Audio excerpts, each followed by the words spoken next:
अगर रहते तो उनका क्या सोचना होता और हम लोग क्या क्या कर सकते थे। अवधू चाचा से पहली बार, क्योंकि आंदोलन जब ये यहाँ पर खिरियाबाग में अक्टूबर में शुरू हुआ, तो अवधू चाचा से वैसे तो डायरेक्टली मेरी मुलाकात नहीं हो पाई शुरू में, लेकिन नंदलाल चाचा जो है बात करवाते थे कि ये प्रधान जी हैं जिनका के इनसे आप बात कर लीजिए। और उस दौर में सचमुच कहिए तो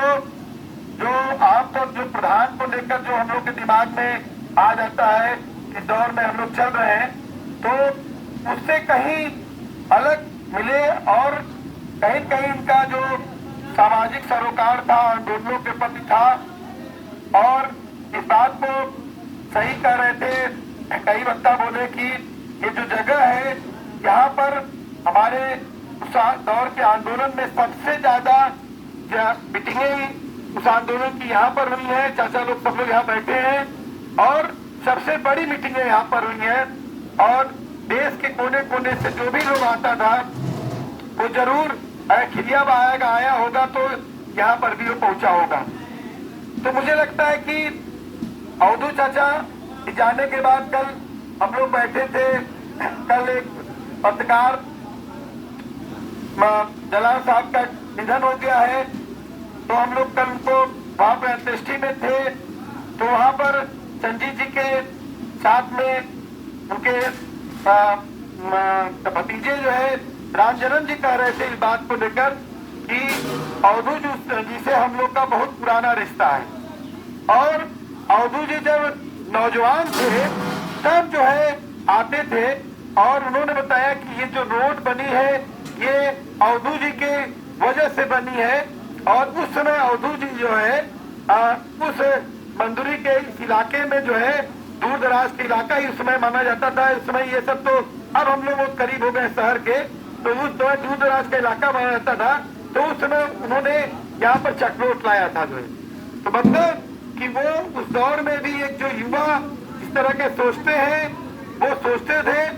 और एक चीज बहुत मुझे लगता है कि अवधू जी में बहुत खास रही कि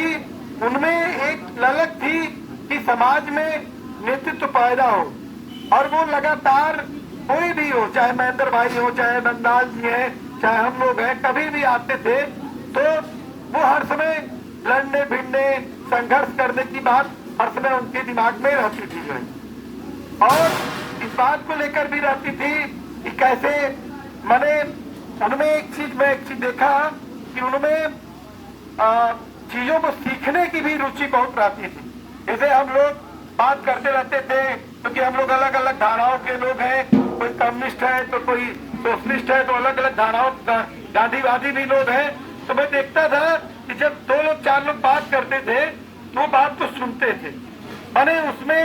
एक दिमाग ये नहीं था कि इसमें हमको बात को कूद जाना है, बात को काट देना है, बात को आगे बढ़ा देना है। वो बात को सुनते थे, और कभी भविष्य में जब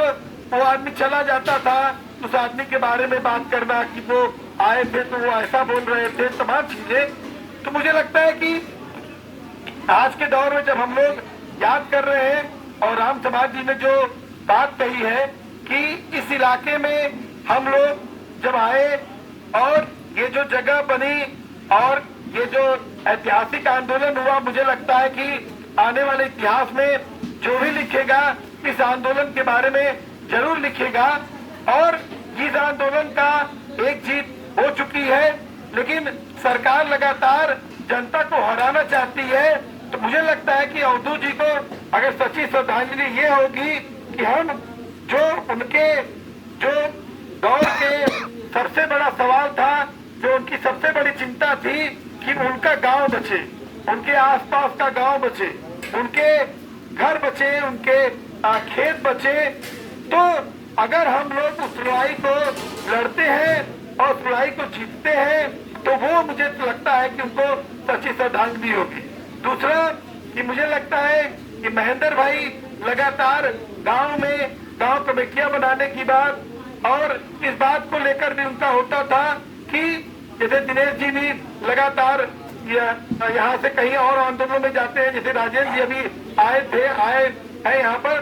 वो लगातार उनका ये भी होता था कि जगह जगह के आंदोलनों में जाना और आना और संबंध बनाना, जिससे कि हमको भी कहीं न कहीं मजबूती मिलेगी।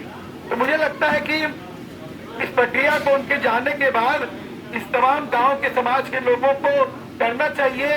और अवधू जी के साथ सबसे अच्छा जो रिलेशन जो रहा नंदलाल जी का रहा, और मैं देखा कि इस पूरे इलाके में